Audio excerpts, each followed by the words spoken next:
खाने का काम कर रहे हैं, उनका हाथों को मजबूत करें ताकि उनका भी हौसला बढ़े।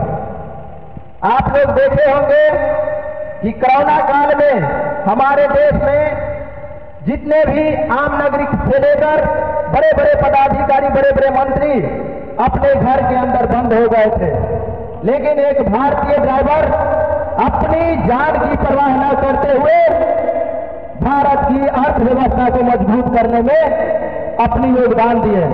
अपनी परवाह परिवार की ना ख्याल रखते हुए इस देश में साल के 365 दिन अपना योगदान देते हैं, फिर भी उस भारतीय ड्राइवर का भारत में सम्मान नहीं है।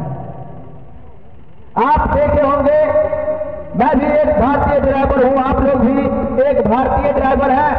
एक भारतीय ड्राइवर कभी नहीं चाहता है कि उनका बच्चा भी ड्राइवर बने, क्योंकि वह जान रहा है कि जिस परिस्थिति में मेरा जीवन यापन हो रहा है, उस परिस्थिति में मेरे आने वाले नस्ल, मेरे आने वाले बच्चा का जीवन यापन ना हो, इससे कहीं बेहतर हो। 77 साल बीत जाने के बाद भी इस भारतीय देश में, भारत में भारतीय ड्राइवर समाज का कोई नाम निशान, कोई पहचान नहीं है। तो हमारे भारतीय ड्राइवर के लिए बहुत ही दुर्भाग्य की बात है कि 77 साल बीत जाने के बाद भी साल के 365 दिन में एक दिन भी ड्राइवर दिवस के रूप में उन्हें याद नहीं किया जाता है। अगर कहीं भी रोड एक्सीडेंट होता है तो उसमें हमारे भारतीय ड्राइवर की गलती नहीं रहने के बावजूद भी उस भारतीय ड्राइवर को दोषी करार देके उन्हें कानून धारा लगा के जेल के हवाले कर देते हैं। आप लोग देखे होंगे कि हमारे देश के माननीय प्रधानमंत्री महोदय जी एक कानून लाए और कुछ दिनों के बाद वो अपना स्टेटमेंट दिए। जब भारतीय ड्राइवर जाग चुके थे, अपनी हक मांग रहे थे, तो वो अपना स्टेटमेंट दिए कि हम भारत में 10,000 ड्राइवर भवन का निर्माण कराएंगे। लेकिन हमारे देश के प्रधानमंत्री ये नहीं सोचे कि अगर रोड एक्सीडेंट में हमारे ड्राइवर समाज अपाहिज हो जाते हैं, गाड़ी चलाने लायक नहीं रहते हैं, उनको घर परिवार बर्बाद हो जाते हैं, उनका घर परिवार का पालन पोषण कैसे होगा, उस पर कानून बनाए।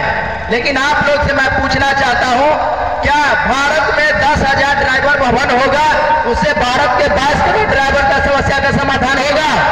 नहीं होगा। भारतीय ड्राइवर का समस्या का समाधान तब होगा जब भारत में ड्राइवर आयोग, driver welfare, driver board, driver राहत कोष का निर्माण होगा। और यह निर्माण कब होगा?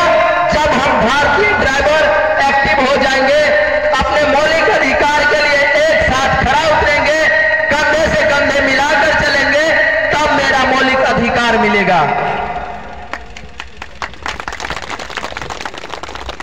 तो इसमें हम सभी भारतीय ड्राइवर को जगना है और उनको अपना मौलिक अधिकार पहचानना है, क्योंकि यह भारत है।